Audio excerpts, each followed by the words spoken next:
pivnici stojí pěkný páro, ten pán má velice spešné háro. Co pěkně směje, do Vltavy určitě se přispěje. Tamto paní je vstudovaná jako včela, a takovou Halenku by aj moja mama chtěla. Za fotečku nebo tečku, 50 nebo 100.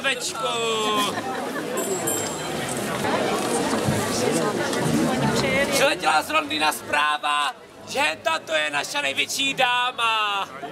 Ona se nás pěkně směje, určitě co roboty přispěje. Můj koníček šťastně chodí, řekni to lidi, mě roboty něco přihodí. Na krála, matičko, na krála. Řekni to do mezi brýle, že táto paní má pěkné brýle. Ona se na mě pěkně směje, určitě mi něco přispěje. Řekni to do mezi floty, že ten pán má pěkné boty. On se na mě pěkně směje, určitě mi něco přispěje. Na krála, matičko, na krála. Dneska jezdu jaký zířítky, že henta děvčica má na hlavě kytky.